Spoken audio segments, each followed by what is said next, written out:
پیارے دوستو، اگر ابھی تک آپ نے ہمارے چینل کو سبسکرائب نہیں کیا تو لازمی کریں۔ میرے اس چینل پر آپ کو اسلام اور تاریخ سے متعلق اچھی اور سچی ویڈیو ملیں گی۔ میری خواہش ہے کہ ان اسلامی واقعات کو اپنے بچوں کے ساتھ لازمی شیئر کریں۔ اللہ آپ کے اور میرے علم میں اضافہ فرمائے، آمین۔ بسم اللہ الرحمن الرحیم۔ ایک دفعہ حضرت عمر فاروق رضی اللہ تعالیٰ عنہ دھوپ میں بیٹھے اپنا کوئی کپڑا سی رہے تھے کہ سورج کی شدت میں اضافہ ہو گیا اور گرمی بڑھ گئی۔ حضرت عمر فاروق رضی اللہ تعالیٰ عنہ نے سورج کی طرف دیکھا اور فرمایا، محمد صلی اللہ علیہ وآلہ وسلم کے غلاموں کے لیے تیزی۔ سورج نے اسی وقت اپنی گرمی سمیٹ لی۔ یہ زمین اور سورج کو کس نے بتا کہ حضرت عمر رضی اللہ تعالیٰ عنہ اللہ تعالیٰ کے محبوب صلی اللہ علیہ وآلہ وسلم کے غلام ہیں؟ یہ تمہیں اشارہ کریں تو رک جانا۔ وجہ یہی ہے کہ جب بندہ محبوب کبریا صلی اللہ علیہ وآلہ وسلم کا سچا غلام بن جائے تو اللہ تعالیٰ کائنات کی ہر چیز کو اس کا فرما بردار بنا دیتا ہے۔ حضرت موسیٰ علیہ السلام ایک دن جنگل میں سے جا رہے تھے کہ انہوں نے ایک چرواہے کی آواز سنی۔ وہ اونچی اونچی کہہ رہا تھا، اے میرے جان سے پیارے خدا، تو کہاں ہے؟ میرے پاس آ، میں تیرے سر میں کنگھی کروں، جویں چنوں، تیرا لباس میلا ہو گیا ہے تو دھوؤں، تیرے موزے پھٹ گئے ہیں تو وہ بھی سیوں، تجھے تازہ تازہ دودھ پلاؤں، تو بیمار ہو جائے تو تیری تیمارداری کروں۔ اگر مجھے معلوم ہو کہ تیرا گھر کہاں ہے تو تمہارے لیے روز گھی اور دودھ لایا کروں۔ میری سب بکریاں تم پر قربان ہیں، اب تو آ جا۔ حضرت موسیٰ علیہ السلام اس کے قریب گئے اور کہنے لگے، ارے احمق، تو یہ باتیں کس سے کر رہا ہے؟ چرواہے نے جواب دیا، اس سے کر رہا ہوں جس نے تجھے اور مجھے پیدا کیا اور یہ زمین آسمان بنائے۔ یہ سن کر حضرت موسیٰ علیہ السلام نے غضبناک ہو کر کہا، ارے بدبخت، تو اس بیہودہ بکواس سے کہیں کا نہ رہا، بجائے مومن کے تو غیر مسلم ہو گیا۔ خبردار، ایسی بے معنی اور فضول بکواس بند کر، تیرے اس کفر کی بدبو ساری دنیا میں پھیل گئی۔ ارے بے وقوف، یہ دودھ لسی ہم مخلوق کے لیے ہے، کپڑوں کے محتاج ہم ہیں۔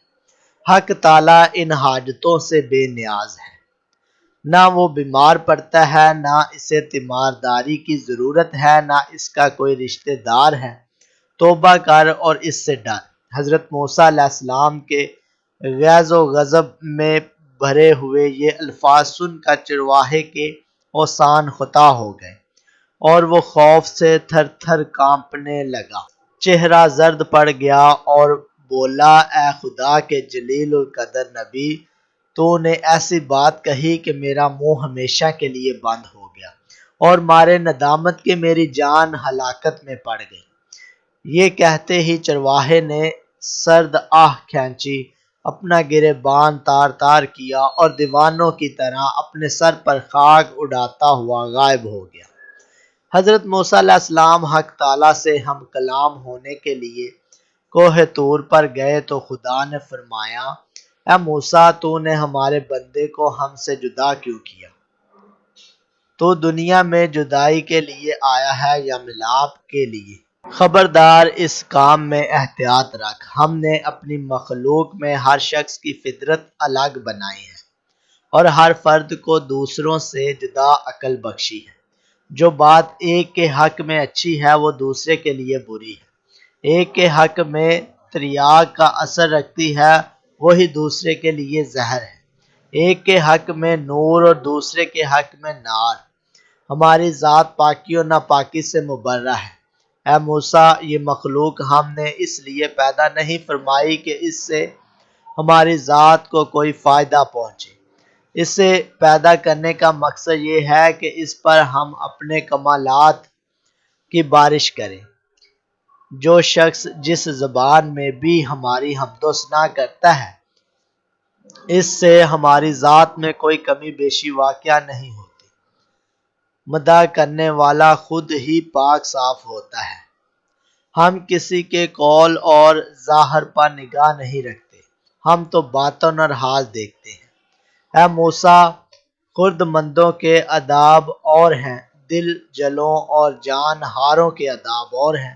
حضرت موسیٰ علیہ السلام نے جب خدا کا یہ عتاب آمیز خطاب سنا تو سخت پشیمان ہوئے اور بارگاہ الہی میں نہایت ندامت اور شرمساری سے معافی مانگی۔ پھر اسی اضطراب اور بے چینی میں اس چرواہے کو ڈھونڈنے جنگل میں گئے۔ صحر و بیابان کی خاک چھان ماری پر چرواہے کا کہیں پتہ نہ چلا۔ اس قدر چلے کہ پیروں میں چھالے پڑ گئے، لیکن تلاش جاری رکھی۔ آخر آپ اسے پا لینے میں کامیاب ہوئے۔ چرواہے نے انہیں دیکھ کر کہا، اے موسیٰ علیہ السلام، اب مجھ سے کیا خطا ہوئی کہ یہاں بھی آ پہنچے؟ حضرت موسیٰ علیہ السلام نے جواب دیا، اے چرواہے، میں تجھے مبارک دینے آیا ہوں۔ تجھے حق تعالیٰ نے اپنا بندہ فرمایا اور اجازت عطا کی کہ جو تیرے جی میں آئے بلا تکلف کہا کر۔ تجھے کسی ادب و آداب، قاعدے ضابطے کی ضرورت نہیں۔ تیرا کفر اصل دین ہے اور دین نور جاں۔ تجھے سب کچھ معاف ہے، بلکہ تیرے صدقے میں تمام دنیا کی حفاظت ہوتی ہے۔ چرواہے نے آنکھوں میں آنسو بھر کر کہا، اے پیغمبر خدا، اب میں ان باتوں کے قابل ہی کہاں رہا ہوں کہ کچھ کہوں۔ میرے دل کا خون ہو چکا ہے، اب میری منزل بہت آگے ہے۔ تو نے ایسی ضرب لگائی کہ ہزاروں لاکھوں سال کی راہ طے کر چکا ہوں۔ میرا حال بیان کے قابل نہیں، اور یہ جو کچھ میں کہہ رہا ہوں اسے بھی میرا احوال مت جان۔ مولانا رومی اس حکایت ماں حاصل یہ نکالتے ہیں کہ اے شخص، جو تو حق تعالیٰ کی حمد و ثنا بیان کرتا ہے، کیا سمجھتا ہے تو ابتدا سے انتہا تک ناقص اور تیرا حال کال بھی ناقص۔ یہ محض اس پروردگار رحمان کریم کا کرم ہے کہ وہ تیرے ناقص اور گندے تحفے کو قبول فرماتا ہے۔